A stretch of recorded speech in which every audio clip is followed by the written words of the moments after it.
3 quirky retirement questions everybody should be asking. Welcome back to the What the Wealth. I'm Jonathan Bednar, certified financial planner. Today we're going to talk about these 3 questions that will help you think about retirement, what retirement looks like for you. And I think a lot of times people don't think as much about these details as they should. So let's dive right in and talk about these. I came across these by looking at an article on TIAA.org's website. This is TIAA CREF. And so just thought it was a great article to discuss. So we're going to talk about these 3 questions. The first question is, who will you have lunch with? The second question is, who is going to change your light bulbs? And the third question is, how are you going to get an ice cream cone? Not your typical questions you're thinking about when you think about retirement, but very, very important as we go through and talk about these. These are questions that were thought of by Joseph Coughlin, who is leading expert on aging and the director of the MIT Age Lab. And so someone who's thinking about this quite a bit at MIT and how do people age? What are their habits? What happens? And so I think these are really important. You know, when we're talking with retirees or soon to be retirees about retirement, a lot of times what they're thinking about is the big dreams, the big vacation, the big party for when they retire, the 40-year anniversary trip, the big bucket list items. And I think a lot of times they lose sight of, in fact, I know they lose sight of because I've done this for 16 years. I've had these conversations, and rarely do people talk about what day-to-day is going to look like. And so I think these are great thought-provoking questions for you to think about as you enter the next phase of life if you're a retiree. If you're not, if you're someone younger, maybe you listen to this and you think about that, asking your parents these questions, have some thought-provoking conversations for them. Number 1, call them and check in. Number 2, have some thought-provoking questions so that, together you all can be thinking about how they're going to spend their time. I'm not trying to diminish the bucket list strategies, the big goals, the ambitions, the drive, the travel. All of those things are very, very important, but it's not something you're going to spend most of your time doing. You're going to do a trip or 2 a year. As you get older, that's going to even scale back even less. So while I want you to do those things, let's start tackling these questions as well. So the first question, who will you have lunch with? A big part of our everyday life in corporate America and our business is with our coworkers, with our bosses, with employees, with customers. And so a lot of times we spend more time socializing with those people than we do our own family.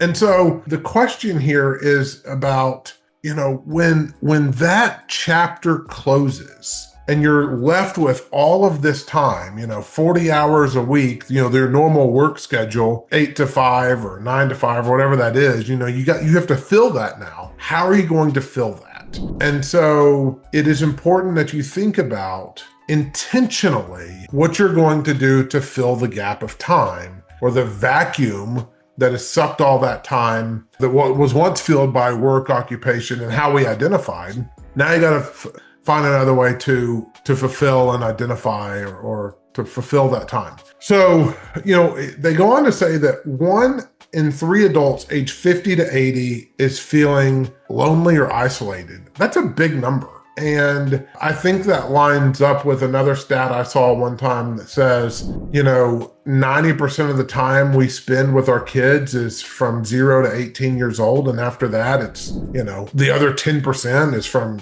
18 to, unfortunately, whenever one of us passes. That's a sad thought. And so, if you're feeling lonely, you're feeling isolated, or you're worried about your parents feeling lonely or isolated, I think one of the things that you could do is really put some time and effort into brainstorming how you're going to spend your time. Who are you going to reach back out with? Which relationships are you going to rekindle? There's a lot of time to fill. Are you going to learn to play guitar with a group of people that are like you, never knew how to play guitar? Are you going to take cooking classes? Are you going to volunteer at church or some other charitable cause? Simply, are you going to reconnect with old people and go to breakfast, go to lunch? Where are you going to spend your time? I think if you keep your mind sharp you stay active, you have something to look forward to, retirement can be a wonderful thing. And so that kind of first question should be solving for, what do you really do with your time? Or who will you have lunch with? It's a great question. All right, so let's go into the second question. Who's going to change your light bulbs? You're probably thinking, well, I'm going to do it. Of course you are, and of course I am. The reality is, at some point, we don't have the same capability. We fall easier. We're not as sturdy as we once were climbing the ladder. Our kids are screaming at us to get down. You don't need to be cleaning the gutters. Care and maintenance is an important part of your lifestyle, whether it's your car, your home, your yard, your health, something. And there's going to be times when it's difficult to do some of the mundane tasks that we think we can do, should do, know how to do, have no problem doing. And reality is, as we get older, it's harder to do those things. It's harder to walk. We fall down easier. And so you need to be thinking about who's going to help with those tasks. Is it a neighbor? Is it you're going to move to a community that has maybe some of that support built in, maybe a 55 plus community? Do you have a family member close? Is there someone at your church that has, or your church program have an outreach program to help with some of these things? Really, really important to be thinking through. You don't want crisis to hit and you don't have a plan. Just jot a few names down in your notebook so you have them, and have that conversation with them in advance. If something happens to me, if I fall, if I call you, can you come check on me? Or can I count on you if I need to change my light bulb or air vent or mow my yard? Can you do that? I'm happy to pay you, but think proactively about that. The next question is, how are you going to go get ice cream? Again, a really thought-provoking question. And it again addresses mobility.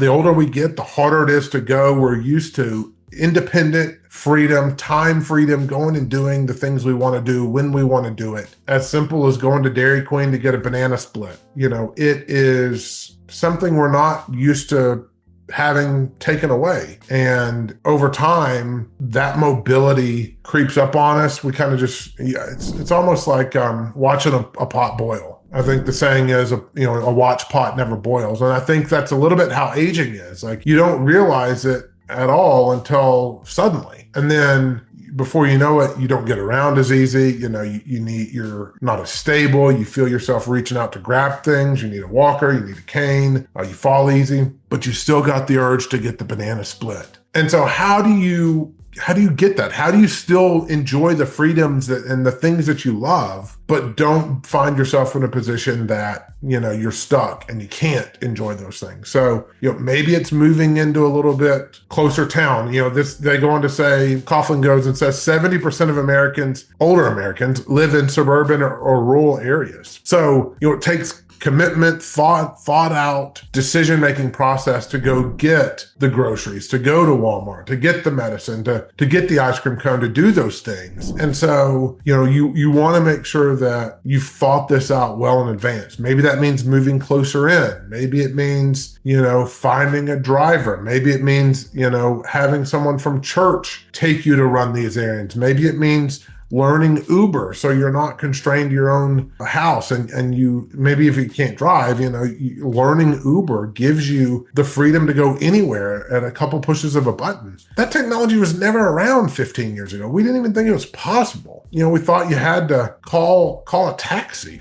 I mean, that sounds miserable. With Uber, you can push a few buttons and you'll go right to McDonald's or right to Dairy Queen. You can get Instacart, groceries delivered right to your house. So there's a lot of amazing things that help aging more efficient than it used to be, but you still need to be prepared for how do you adapt? How do you take advantage of the circumstances and benefit from those? So those are, again, the three questions that I think are really, really important for you, for your loved ones to be thinking about as you move into retirement or as they move into retirement. I think this is a fantastic article. I'll link to it in the show notes so you see it, but just something that I challenge you to think through as you're moving into retirement. So again, the three quirky retirement questions everyone should be thinking about. If you haven't already liked and subscribed to this podcast or this YouTube channel, please do so now. Be confident in your retirement. Have a wonderful day.